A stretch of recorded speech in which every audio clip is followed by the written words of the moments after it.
This is an Ultradot Pan-AV red dot sight, which you may recognize as the generic reflex sight from every video game ever made. The Pan-AV is a very old design, but it's still being produced and sold by the Ultradot company alongside some of their other red dots. They also make the self-titled Ultradot, which is an enclosed tube red dot, and they make a version of it called the Match Dot, which has an adjustable BDC turret. Kind of a rare feature when it comes to red dots. The Pan-AV has been around for so long that there have been a ton of knockoff versions made. You probably had one of these on an airsoft gun when you were a kid. They showed up in a whole bunch of different video games. There are still hundreds of cheap knockoffs of the Pan-AV on Amazon, and it's probably responsible for the selectable reticle gimmick you find on a lot of trash-tier knockoff red dots. The Pan-AV used to show up as the generic red dot or reflex sight in a lot of older video games, particularly in the 2000s when gun culture was not as prevalent as it is these days. I bet a lot of developers were modeling guns based off of some airsoft props that they were able to get their hands on, which is probably why some of the optic selections in the original Call of Duty Modern Warfare were so bad, including the Ultradot Pan-AV, or more likely a knockoff version of it, as well as the Tasco ProPoint red dot. Your typical game developer or kid on the street did not know about the Aimpoint Comp M2 or the EOTech 512 back in those days. Once Modern Warfare 2 rolled around, things were starting to change, and the optic selection was a little less ridiculous. You can still find the Ultradot Pan-AV in Ubisoft video games, however, such as Ghost Recon Breakpoint. I cannot believe that this game has a red dot I own and a backpack I own on the starting character. I chalk that up to the French and French Canadians not knowing a whole lot about guns or American gun culture. They also keep putting discontinued loopholed optics into video games, which is extremely fun. Ubisoft only knows how to make one kind of video game, and unfortunately, it's not a very good one. So how about the red dot itself? These are still made in Japan, and it is a fairly high-quality product. However, the technology in this thing is way out of date. The Pan-AV is similar in layout to the old-school Seymour red dots, which were contemporaries of the Pan-AV. It's an open emitter design. The emitter is in the back of the housing, the bulbous part hanging off the rear, and there is a single reflector lens at the front. Because of the single lens design and the very thin bezel, the Pan-AV doesn't obstruct your vision very much at all. That might be why it's called the Pan-AV, and it might also be why Ubisoft calls it the panoramic red dot in the Ghost Recon games.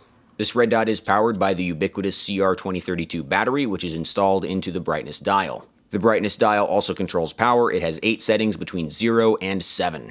Underneath the overhanging rear part of the red dot is the reticle selector switch with 4 different options: a simple red dot, a crosshair, a circle with a crosshair, and a circle dot.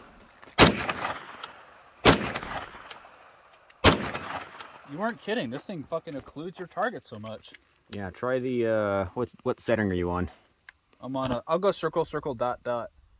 Go to just dot, dot, regular dot, or crosshair. Oh, okay. Actually, dot's not that bad. The dot's smaller than the circle dot dot.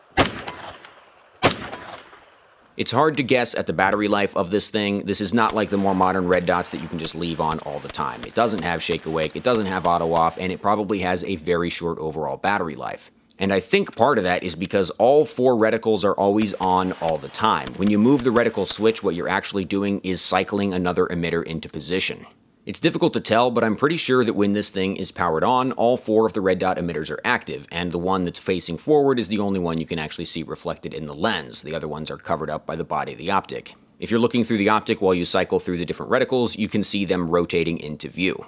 So first of all, that has a catastrophic effect on battery life, but more concerning is the possibility that your 0 will actually shift between reticles. I didn't conduct extensive bench rest testing to see if that was a problem, but at least it didn't cause any issues when shooting reduced-size steel targets and switching between reticles at random. The zeroing setup on the Pan-AV is probably the worst thing about it, and it's sort of typical of old-school red dot designs. You don't have turrets, instead you adjust the windage and elevation using 2 different hex screws. Once you get the optic zeroed, there is an additional little set screw that you turn that locks the elevation and windage adjusters. This system is still being used on Vortex's full-size pistol red dots because Vortex red dots are many years behind the technology curve.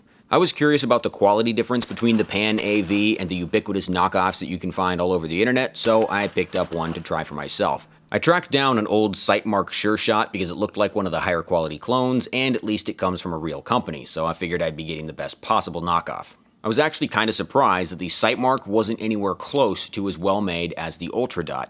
The Ultradot Pan-AV has a pretty deep tint to it, not too surprising because it is an old school red dot, but the Sightmark Sure Shot had even more tint. Not only that, but the Sure Shot reticle just didn't get very bright, even on the maximum setting. Even with the extra tint, it was still difficult to use in full sunlight. The reticle options on the Sightmark were also kind of fucked up. I'm not sure if mine was just defective. I mean, these things have been discontinued for a long time, and I got the only one I could find on eBay. One of the reticle options on the Ultradot Pan AV is a circle crosshair, a crosshair inside of a circle. The Sightmark SureShot version of that reticle didn't have an open circle with a crosshair inside. It had a completely closed blob of a circle with some crosshair legs sticking out the sides of it. Sightmark did upgrade the SureShot into the SureShot Plus design at some point. It has a redesigned lens hood, a slide-out battery tray, and button controls for brightness on the top instead of the old-school rotary dial. That version looks even stupider than the original SureShot and the Pan AV, and I also think it's kind of funny that Sightmark discontinued both versions of the SureShot, and Ultradot is still making the Pan AV to this day. When you can still buy the Sightmark SureShot, it costs less than $50, so it's really not surprising it's a lower quality optic than the Pan AV. Also, made in China, not made in Japan. There is undeniably a tier list of Southeast Asian manufacturing. So obviously, outside of nostalgia, there is very little reason to buy an Ultradot Pan AV. I'm honestly completely shocked they still make this thing because I can't imagine who's actually buying these. Anybody who goes on Amazon looking for the cheapest reflex sight they can isn't going to shell out $140 for the Ultradot Pan AV. It's surprisingly well made, and it's a functional device. It's just incredibly antiquated at this point. Also, that single freestanding lens at the front of the optic looks very fragile, so I decided to drop the Sightmark SureShot on the ground to see what would happen to it. I mounted the SureShot to the top of my AR9 for ballast and dropped it a couple times on the hood to see what happened. Surprisingly, it took 3 drops to break, but when it did, it completely shattered the front glass. The Ultradot and the knockoff both come with a little rubber hood to protect that fragile front lens from scratches and bumps during transport. So there you have it, somebody actually made the panoramic red dot sight from Ghost Recon Breakpoint into a real thing. This optic is kind of a fun throwback to the era when people still used the term reflex sight unironically. Thanks for watching, guys. If you'd like to support this channel and continue to see weird crap like this, there's a link in the video description to my Subscribestar page.